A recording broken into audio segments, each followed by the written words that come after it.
Excessive speed and lack of ski control is the most common cause for a bad spill. The result of this will often mean a painful sprain or a bruise to the trooper. Let us take this particular case to demonstrate the treatment of a slight knee sprain.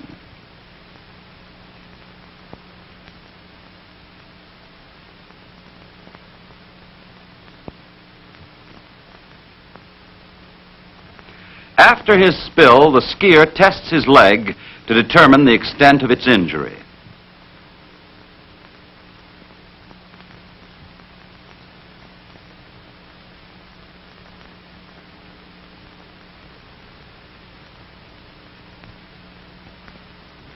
Unless ordered to do so, the ski trooper should not travel alone, for unless he can receive first aid treatment, a serious accident may mean his life. Fortunately for this injured skier, a nearby trooper, having observed the accident, comes to his aid.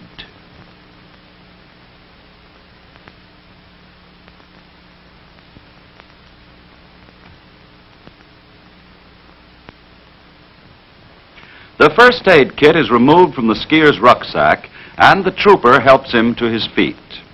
If the knee is sprained, the usual point that is sensitive to pressure is on the inside, just below the knee joint. If the skier has full control of his leg, it is only necessary to tape the sprain to prevent further injury.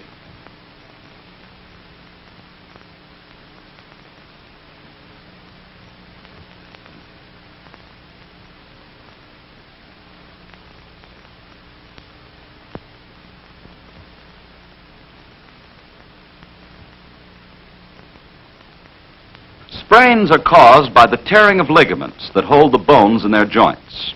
The purpose of the tape is to supply artificial external ligaments to replace the injured ones.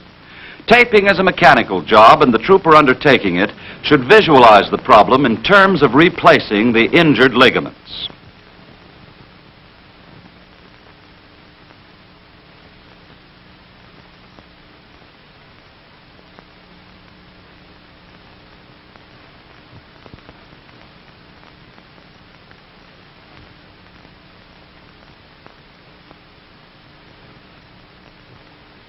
Also, taping is done under tension. Start the tape approximately 8 inches above the knee, holding the top end down and pulling the remainder of the strip taut before taping it on the leg. The second strip of adhesive is applied in the same manner as the first and is crossed over the tape for the purpose of retaining the proper leg tension as well as to keep the knee joint in line.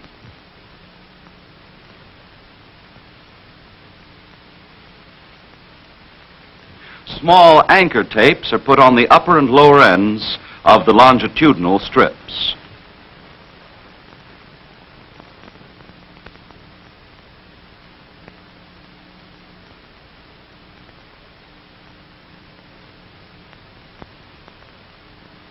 The same taping procedure is repeated on the inside of the knee.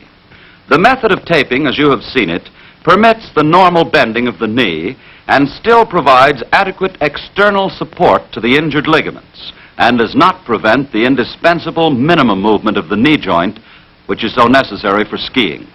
After the injured knee has been taped, the skier should rise. He then tests his leg, puts his ski on, and tries moving with it. If the sprain is too severe, he should be transported back to camp. Otherwise, he may return carefully under his own power. In another case of a sprain, this ski trooper has suffered an injury to his ankle. The patrol leader is examining it to determine the severity of the injury. If the skier has full control of his foot and the sensitive spot is below the ankle bone, it is probably just an ankle sprain.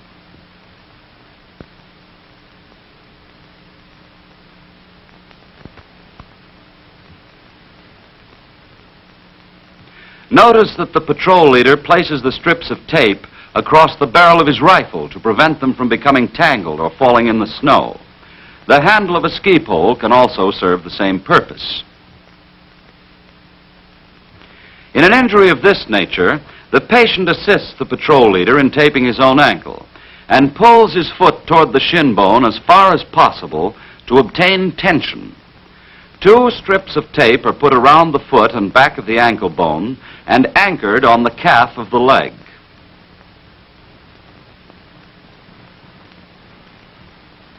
Next, the 2 strips of adhesive are taped down one side of the calf, under the foot, and back up the other side of the leg.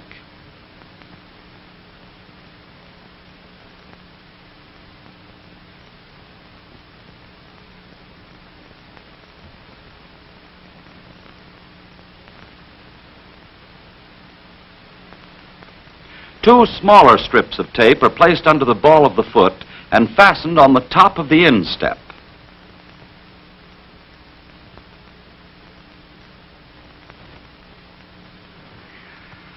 An anchor tape is attached around the calf of the leg.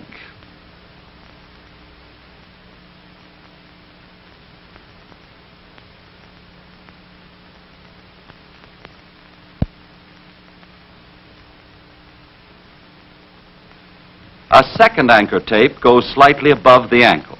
Do not apply anchor tape completely around the leg. This precaution will prevent swelling due to impaired circulation.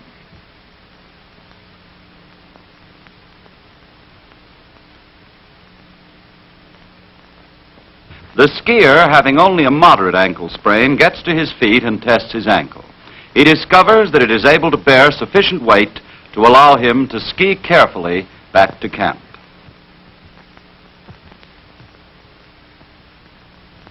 Yet, in spite of all precautionary measures, ski patrol units operating on routine missions, training for combat duty or in actual military action, are bound to have accidents.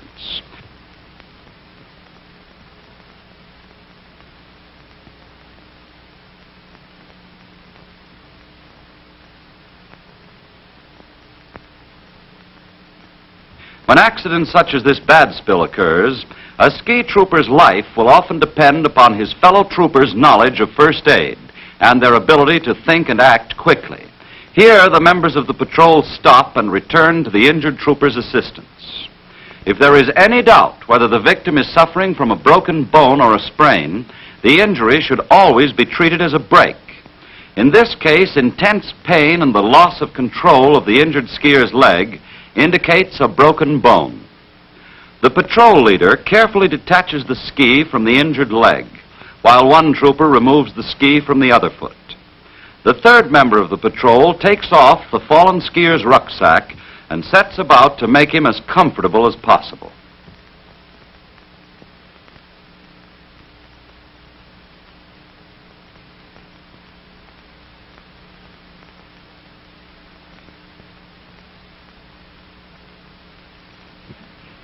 After the injured trooper's equipment has been removed, the patrol leader takes the tent section and sleeping bag from the patient's rucksack.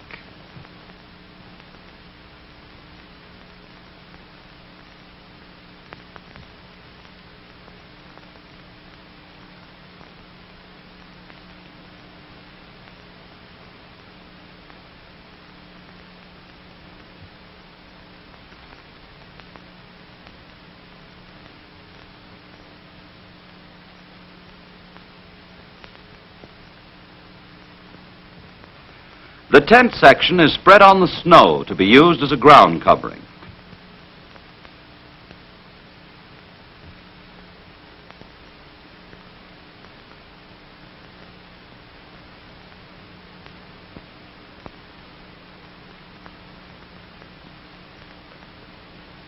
The sleeping bag is unrolled over this to insulate the injured trooper's body from the cold.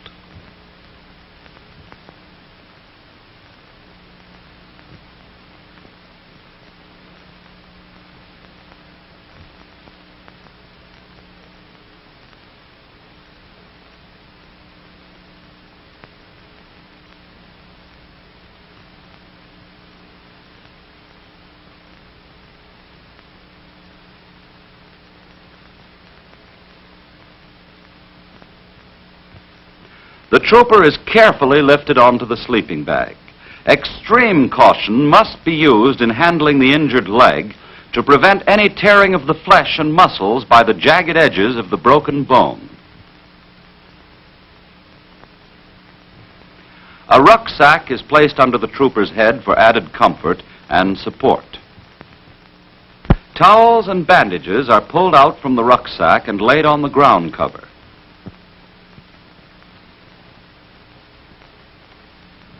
It is of the utmost importance that warm clothing, such as heavy sweaters or even a sleeping bag, should be placed over the injured skier. Warmth to his body is essential in order to prevent shock after such an accident.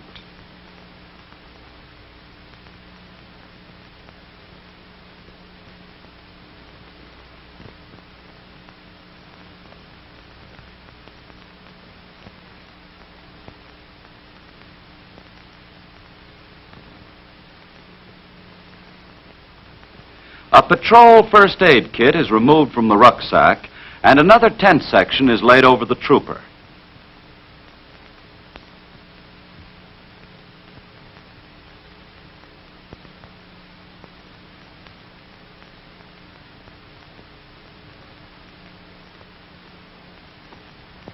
A tent section may be rigged up with skis and ski poles for support to form a windbreak.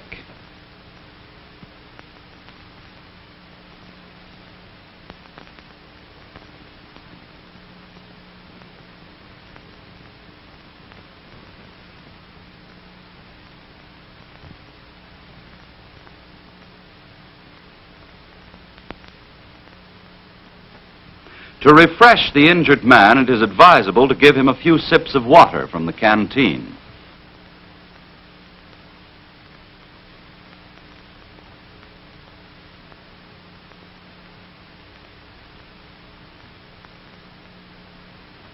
The first step toward emergency treatment is to fold the diagonal bandage into a cravat.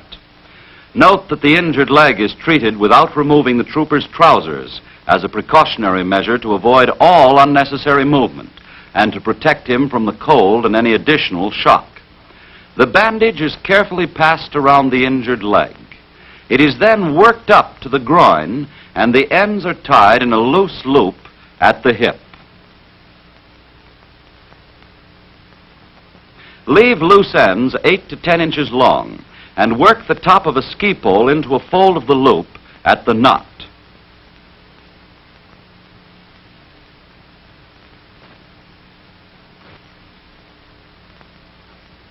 Secure the ski pole in this position by lashing the top of the pole with the ends of the bandage.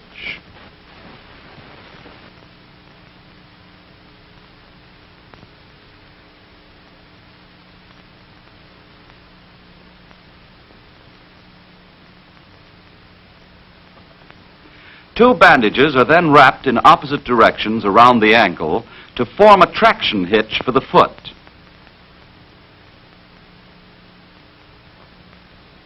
Draw the ends of the bandages downward and tie them firmly to the ring of the ski pole. At this stage of treatment, the greatest possible care must be used in handling the injured man's leg. All unnecessary movement must be avoided. During the application of the traction, an assistant exerts a steady, firm pull on the injured leg.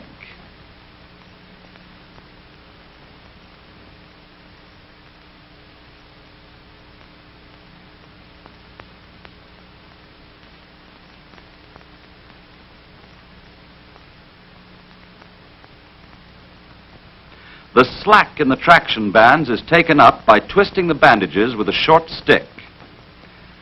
The object of traction is to line up the bones and prevent their jagged edges from cutting the flesh, nerves, and arteries adjacent to the injury.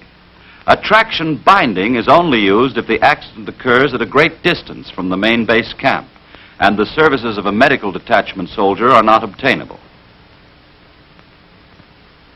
The additional bandages prevent the leg from sagging at the break. Mittens or socks are used as padding to prevent unnecessary chafing of the leg against the ski poles. It is advisable to have all knots on the outside of the splints to facilitate tying and untying and to eliminate further chafing or pressure against the trooper's leg. Note that mittens or other woolen garments are also used on the side splint. The ski poles are used as splints along the outer and inner sides of the leg.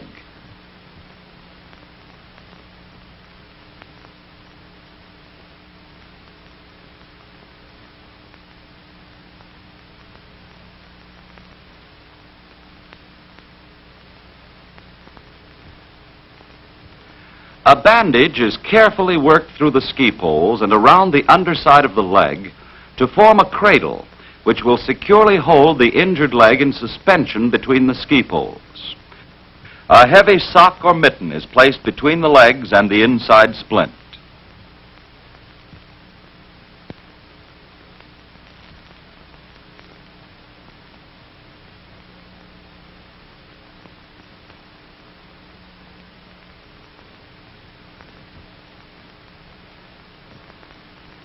Now, the ends of the bandages are pulled to raise the leg in suspension, with the sock acting as a cushion to lessen whatever friction comes from the side splint.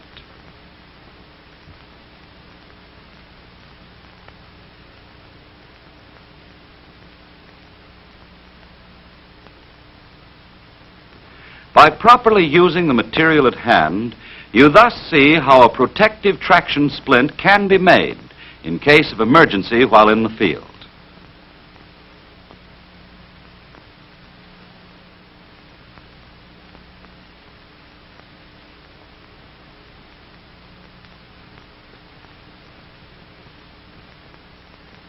Ski climbers are used to further immobilize the leg by binding it to the uninjured one.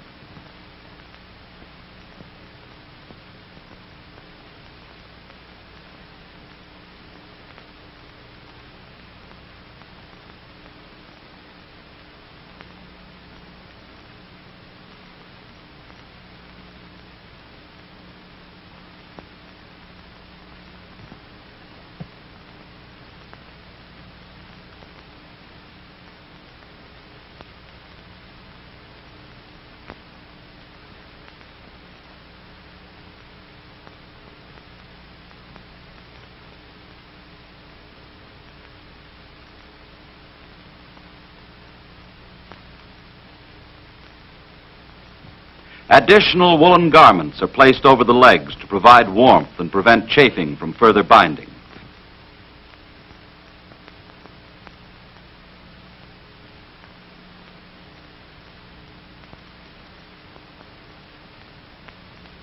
They too are secured by ski climbers.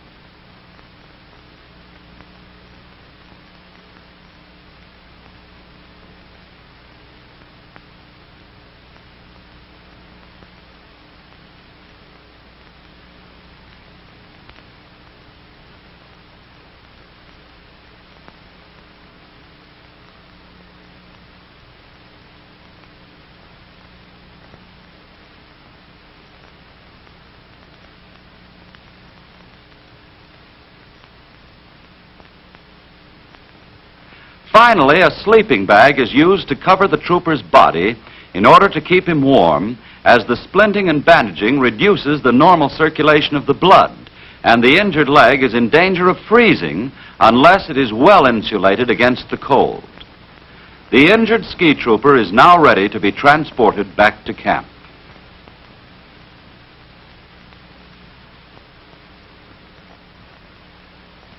Every member of the ski patrol must take precautionary measures to avoid frostbite and freezing while traveling in a blizzard or sub-zero weather.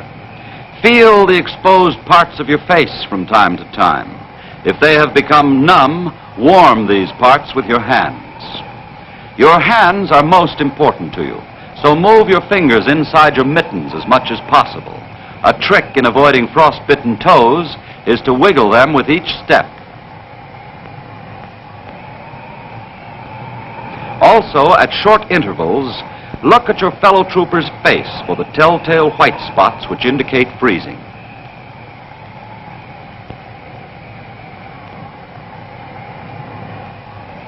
In traveling long distances, it's important that ski troopers guard against excessive fatigue. Whenever possible, the patrol leader should give the men a 10-minute rest out of each hour. Mild frostbite at the tip of the fingers may be avoided by swinging the arms in a circle vigorously to drive the blood by centrifugal force into the fingertips. Frostbitten fingers may be warmed by removing the mittens and placing the fingers under the armpits next to the skin. Cold toes may be warmed by removing the boot and rubbing the toes gently with a dry glove, sock, or other woolen fabric, being extremely careful not to injure the skin. This must not be done if the toes are actually stiff or if the weather is excessively cold. During this operation, protection from the wind can be secured by dropping a tent or parka over the foot and hands of the frostbitten skier. These troopers are out as a search patrol to find a fellow trooper who has been long overdue from returning to camp. They suddenly come upon him lying unconscious on the snow-swept terrain. Speed is essential to get this man under cover, as deep freezing from his continued exposure might already have set in.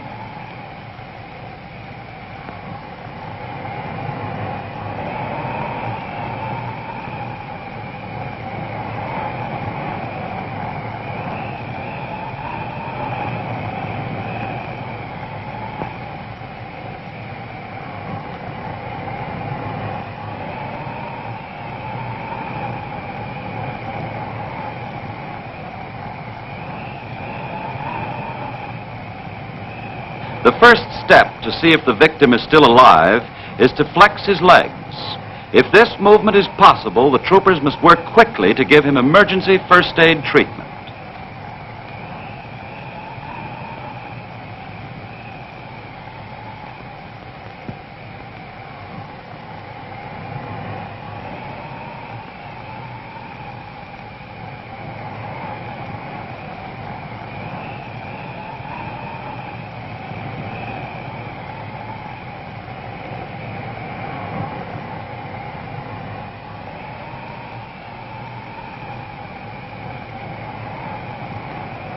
His rucksack is removed and his tent section is used along with the other troopers so that a tent shelter may be pitched on the spot for protection against the wind. Two of the troopers now carry the frozen skier into the tent and place him on his sleeping bag to insulate his body from the penetrating cold of the snow. While one man removes the trooper's gaiters, boots, and socks, a second man loosens his almost frozen clothing to allow freer blood circulation. The third patrol member gets the stove started to prepare a hot drink. This must be done as soon as possible to raise the blood temperature of the patient to normal, for deep freezing is frequently accompanied by the lowering of the temperature of the entire bloodstream, and the victim of freezing can come dangerously close to death. However, under no circumstances should he be given the drink until he has regained consciousness, as he could very easily be strangled by the administration of liquid while he was still unconscious. In this case, the foot and lower portion of the leg have been frozen solid. When a part of the body is frozen solid, it looks like marble and sounds like marble when tapped with the knuckles. The patient's body is rubbed vigorously to produce warmth by friction. Sweaters and other clothing are piled on him to retain all body heat.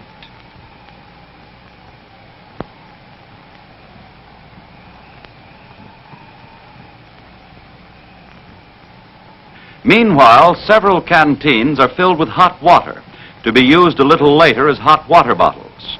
If the patient is still unconscious, be sure to insulate each canteen with clothing so as not to burn his skin. The basic theory is to insulate the body against loss of heat and to warm it in every possible manner so as to raise the blood temperature to normal.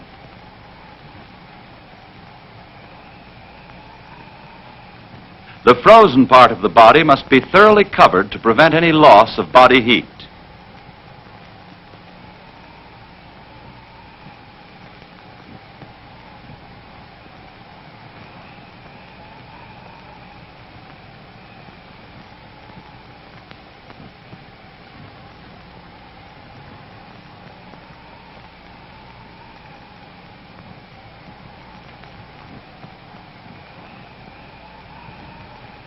As the trooper regains consciousness, the hot drink prepared earlier is now given to him.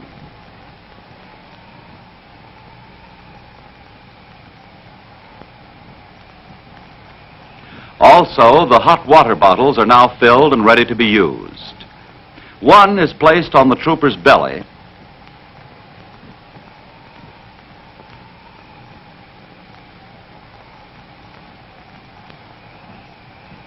while the other two go under each of his armpits.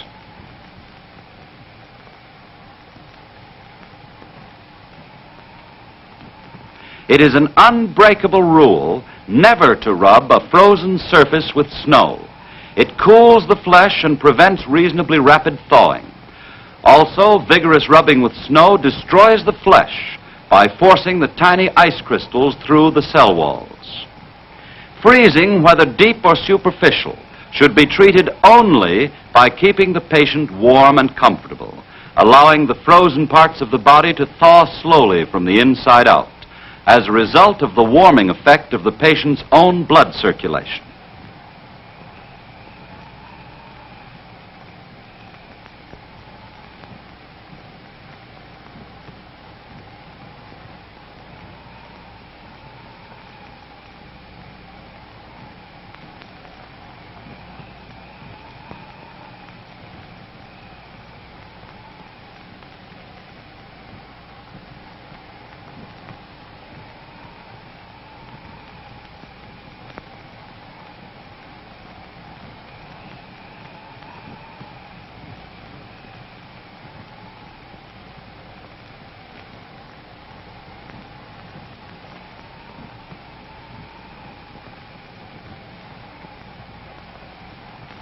The troopers administering first aid should not be alarmed by the sign of pain.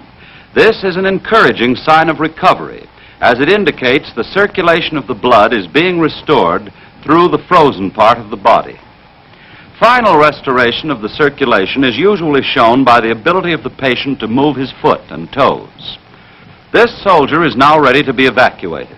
Once a part of the body is frozen, it will freeze quicker the next time.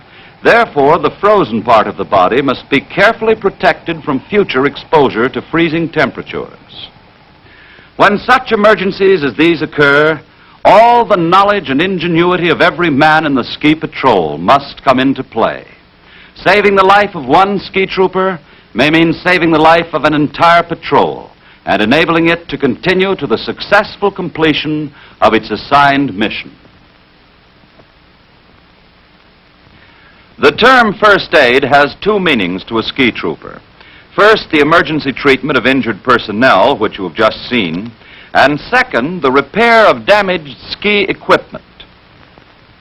After recovering from a spill, the ski trooper should carefully examine his equipment before continuing on his way. As a result of the spill you have just seen, this trooper finds that the running surface of his ski has split.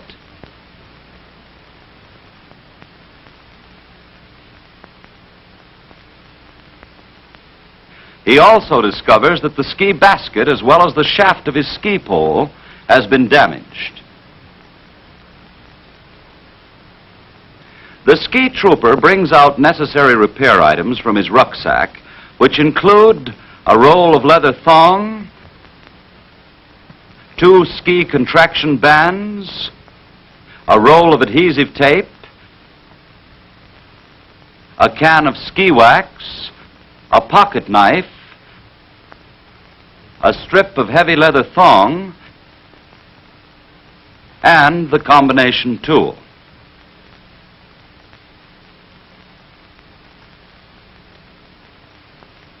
To repair the broken ski, the trooper first uses his jackknife to smooth the broken portion of the ski.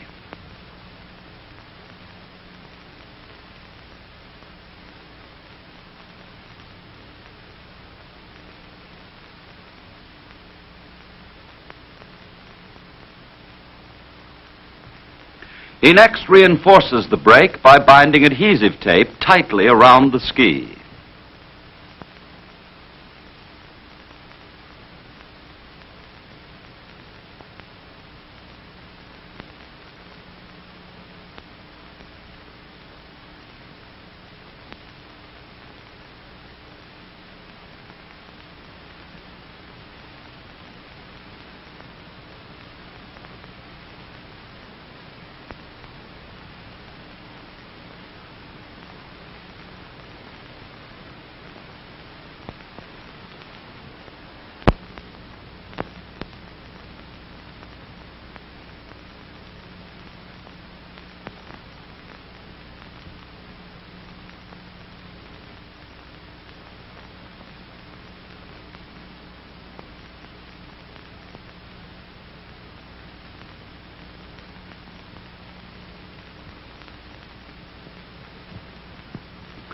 The first contraction band is attached over the point of brake and tightened first by hand and then with the combination tool.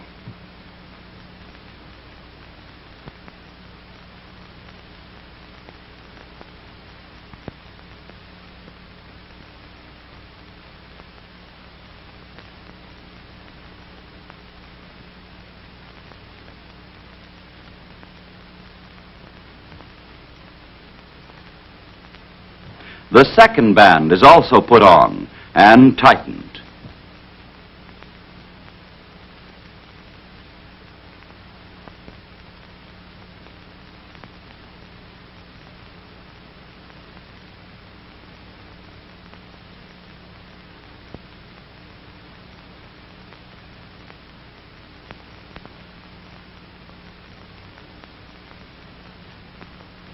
The combination of tape and contraction bands will give sufficient reinforcement to put the broken ski back into temporary use. So that the running surface of the ski will be smooth, wax is applied liberally to the repaired portion.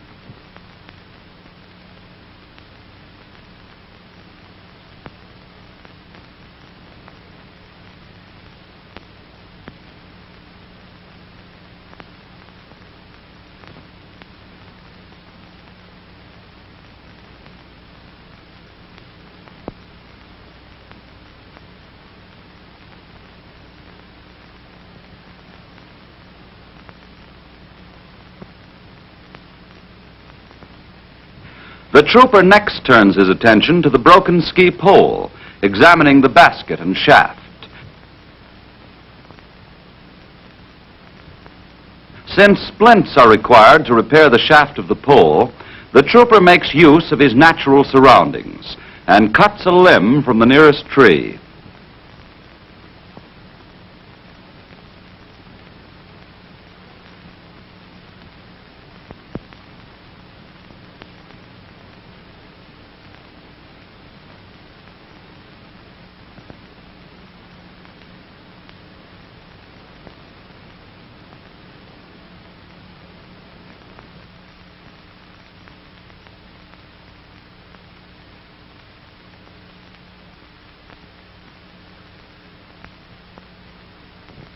He strips the limb of unnecessary twigs and branches and then cuts it in half to obtain 2 splints.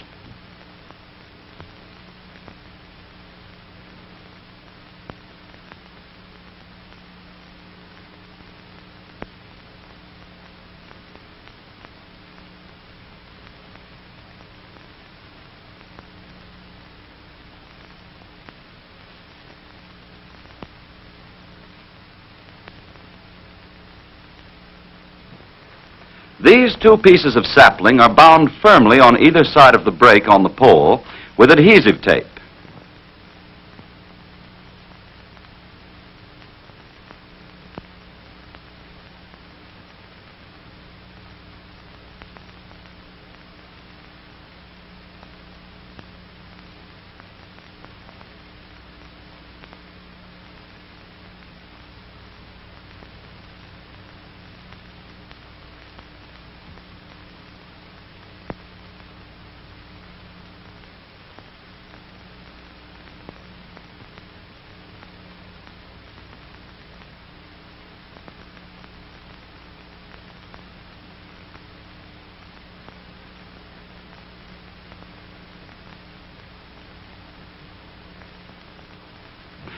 The trooper tests the pole and finds that the splints give it sufficient strength to adequately serve him until he returns to camp.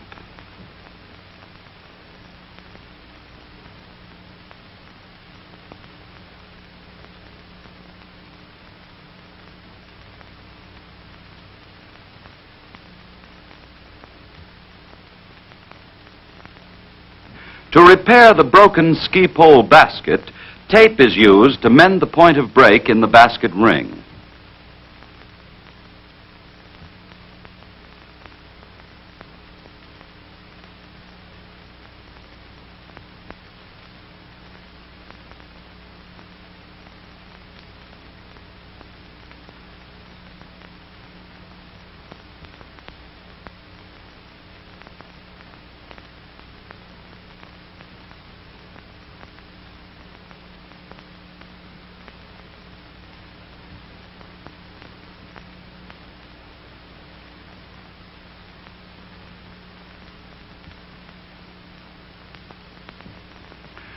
Then the basket is further repaired by the weaving of a leather thong around the pole and under the rivets until a serviceable basket is formed. The clove hitch is used in lashing the basket to the ski pole.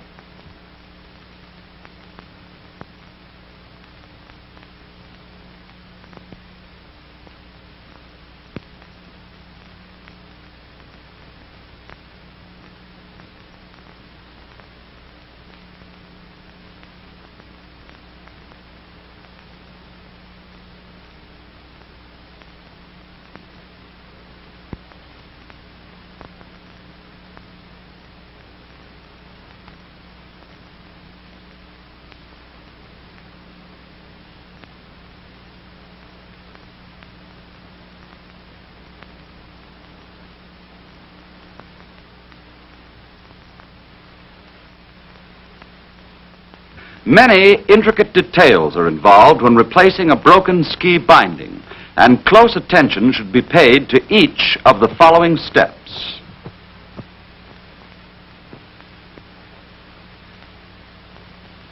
The broken cable, which is of no further use, should first be removed. Next, a heavy leather thong is threaded through the slits in the tow irons.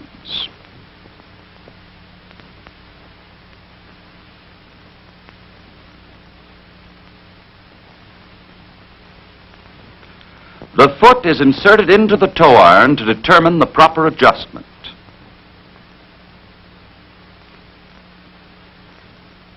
The thong is then lashed around the down-pull tension catches.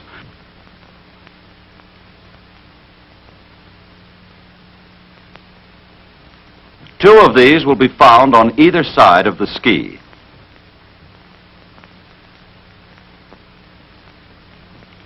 The inside of the thong is brought around the heel of the boot, and a loop is formed with the outer strap. After the loop is formed, the inside thong is then passed around the heel of the boot. Now the outside strap is passed under the ball of the foot.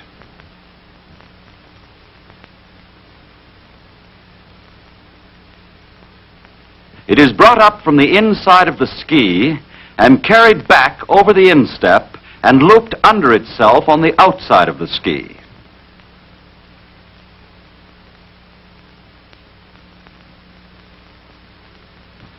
The trooper then pulls both ends of the strap up tight and ties them with a square knot.